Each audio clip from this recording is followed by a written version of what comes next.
Olá, tudo bem? Tudo certo? Tudo ok por aí?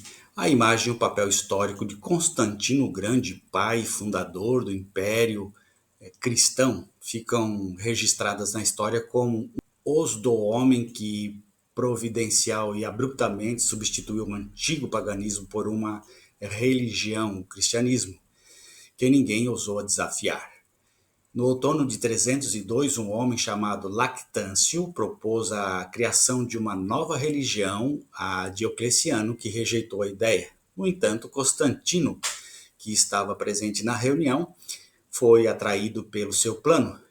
Constantino, agora César do Ocidente, ascendeu ao poder e se tornou protetor de Lactâncio. Juntos, com a ajuda de Eusébio, escreveram os evangelhos e outros textos que mais tarde seriam apresentados nos concílios de Arles e de Nicéia. Os textos do Novo Testamento foram escritos por esta pequena equipe. A obra desafia as crenças tradicionais e oferece uma versão alternativa da história cristã.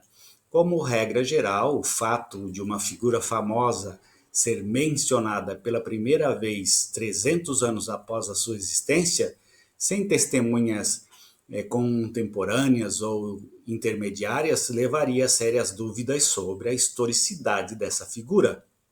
Quem é essa figura? Jesus. Eusébio, sem dúvida, escolheu um arquétipo crível. Ele não iria escolher uma figura incompatível com a sua época. Constantino enfrentava problemas em seu império, com muitos grupos étnicos e religiões diferentes. Em Nicéia, ele se apresentou como um novo líder da nova religião. A partir desse concílio, foram estabelecidas as bases e os mecanismos para a disseminação da nova religião por todo o império. Não houve perseguições nem mártires. Nero não queimou ninguém e Diocleciano não perseguiu ninguém. Nero não poderia ter matado ninguém no Coliseu, porque ele não existia na época.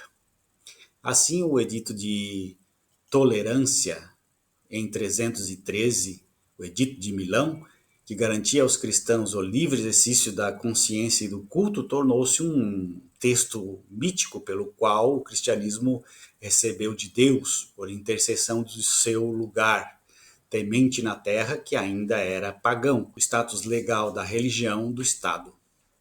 No entanto, a promoção do cristianismo não se deu por meio de um golpe de Estado, muito menos por meio de um processo revolucionário que buscasse obrigar seus adversários a renunciar ao erro e se converter em massa. A ausência de um processo coercitivo de adoção do cristianismo como nova manifestação do culto imperial assume, portanto, a conotação de um episódio providencial.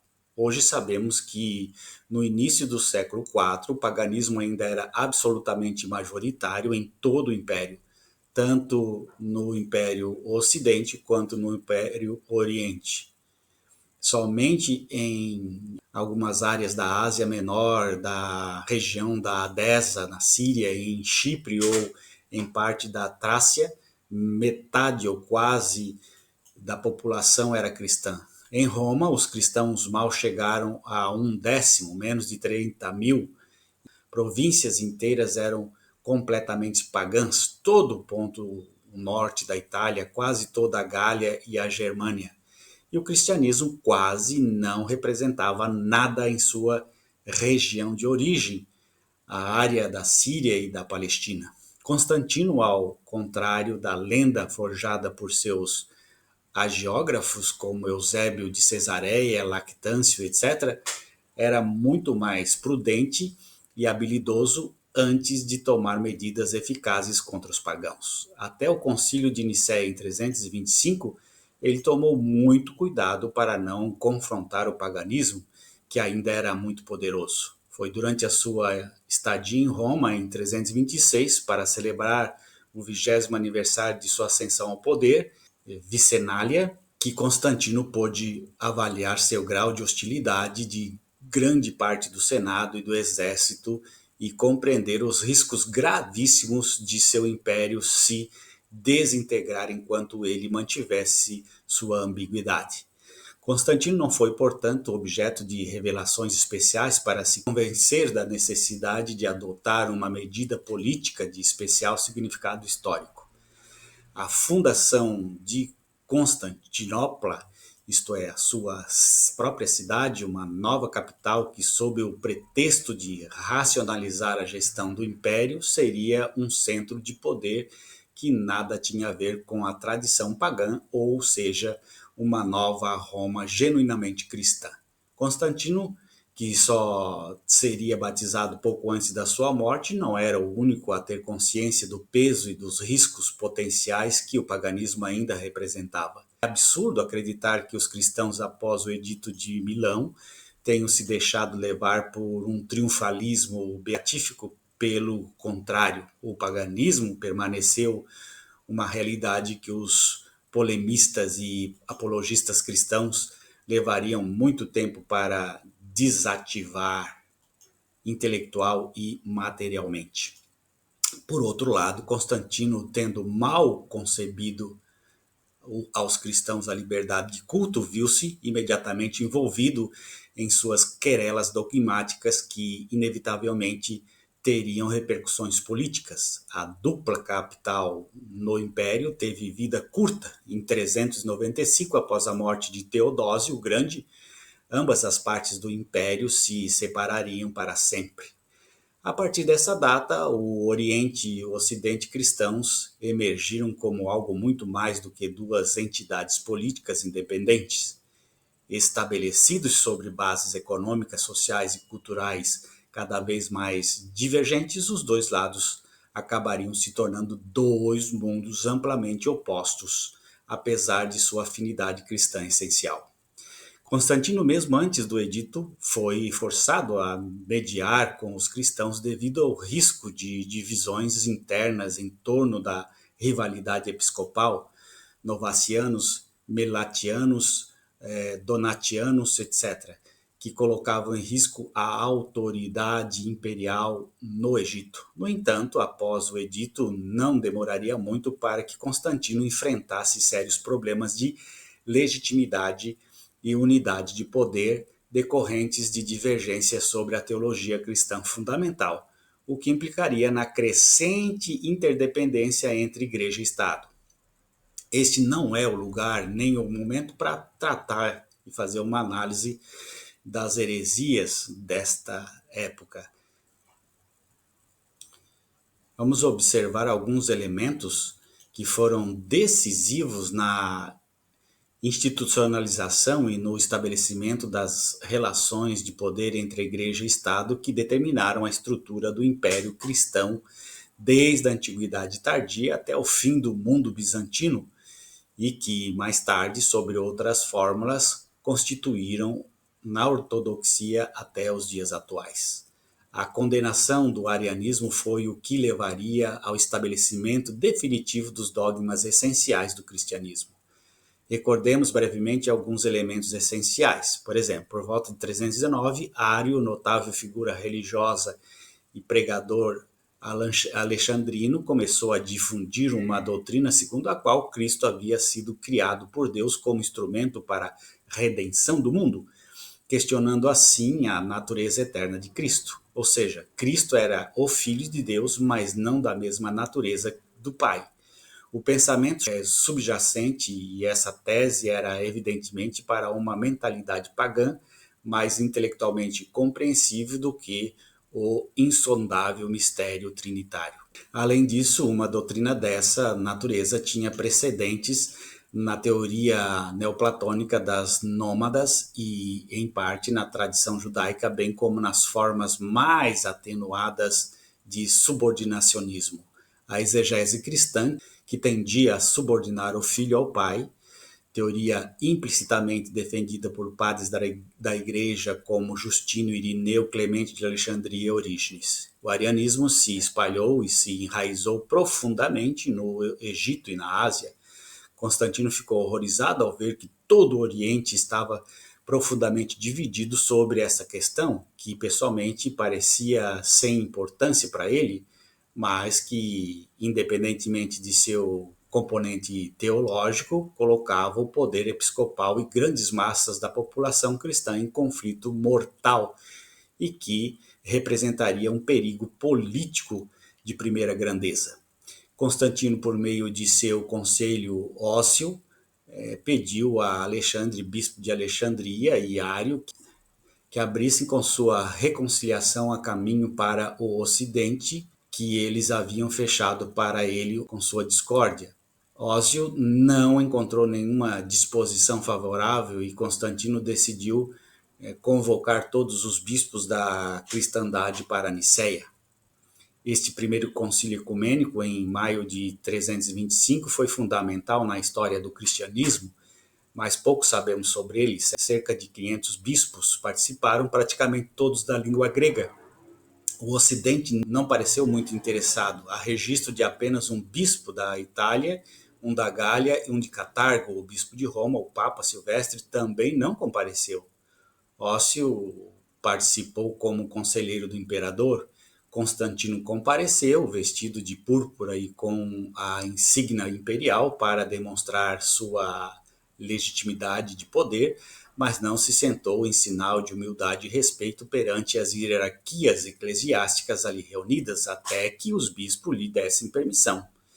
Em um breve discurso em latim, traduzido para o grego, ele deplorou as disputas da igreja perante os padres sinodais e os instigou a restaurar a harmonia em favor divino e a gratidão do imperador. Não sabemos às quantas sessões Constantino compareceu, nem os debates detalhados. Sabemos que Eusébio de Cesareia, a pedido do próprio imperador, propôs que o concílio apoiasse o credo tradicional da Igreja de Cesareia, cuja formulação a respeito de Cristo era impecavelmente ortodoxa e não continha nada que pudesse incomodar os arianos. Todos a aceitaram, mas os bispos mais visceralmente anti-arianos exigiram uma formulação mais rígida. Em um impasse, Constantino propôs que o termo homósios, da mesma natureza, fosse usado para descrever a relação entre o filho e o pai. Somente a presença do imperador resolveu a questão, mas Ário e 2 outros bispos que votaram contra foram excomungados. O cristianismo, especialmente o cristianismo oriental, parecia pacificá-lo, mas a tolerância de Constantino para com o próprio Ário e sua condescendência para com os pagãos, que também eram seus súditos, o colocaram em conflito com a intransigência dos arianos mais fanáticos, como Atanásio de Alexandria, Marcelo de Ancira, que acabariam sendo depostos. Constantino sempre confiou que seriam os bispos que, em concílio, seriam capazes de resolver suas diferenças teológicas e eclesiásticas e encontrar fórmulas de entendimento. Na prática, como em Niceia, ensinou-lhes que no final seria ele, como imperador, quem sugeriria soluções com firmeza. Talvez esta experiência o tenha levado, por desconfiança, a adiar o batismo, que só aceitaria no seu leito de morte as mãos de um bispo meio ariano, Eusébio de Nicomédia. No final da sua vida, Constantino acreditava firmemente que seu dever como imperador era tomar medidas para garantir que a igreja a qual havia se convertido fosse unificada e forte, e com base nisso traçou seu curso de ação para o futuro. Mas como a igreja poderia aceitar este novo patrocínio? Até então, a igreja havia permanecido autônoma e, em suas relações com os detentores do poder, sempre se guiara pelo preceito evangélico de dar a César o que era devido. Por exemplo, Santo Atenágoras de Atenas, tutor de Marco Aurélio, já havia declarado que era superior a todos os homens, não apenas por seu poder e inteligência, mas também por sua competência em todas as áreas. Havia precedentes para a oposição quase divina de soberano. Tertuliano enfatiza que a lealdade dos cristãos ao imperador deve ser manifestada por meio de orações por ele e da necessidade de respeitá-lo como um líder divinamente escolhido. Nesse sentido, o imperador pertence mais aos cristãos do que aos pagãos, como antes de Constantino, os cristãos desejavam ser bons cidadãos e obedeciam à autoridade imperial.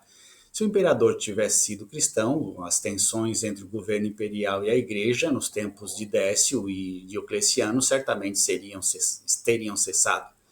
Mas agora, com um imperador cristão, ele teria o direito de proteger e guiar a sua vida religiosa e a dos cristãos. Por trás dessa tutela suprema, revela-se de alguma forma a ideia de rei sacerdote, conceito já presente no Antigo Testamento com Melquisedeque e Davi. Moisés guia do povo de Israel e recebedor dos mandamentos das mãos de Deus, também o fora nada menos, embora o sumo sacerdote fosse seu irmão. Assim, a relação especial e direta entre Deus e um soberano não era desconhecida dos hebreus, nem, é claro, dos primeiros cristãos judeus. Na Pérsia, a ideia do monarca divino vinha se desenvolvendo desde antes do zoroastrismo, e o rei possuía uma glória avarena, conhecida pelo deus da luz, representada por uma auréola simbolizada pelo diadema deslumbrante que o rei sempre usava, característica icônica que passaria depois para o cristianismo, que é o chamado chapéu do bispo, né? Que seria, nem sei mais como é que era o nome, como é que é o nome desse chapéu do bispo. Mas é isso aí, gente. Você vê que o império é assim. Um grande abraço, tchau.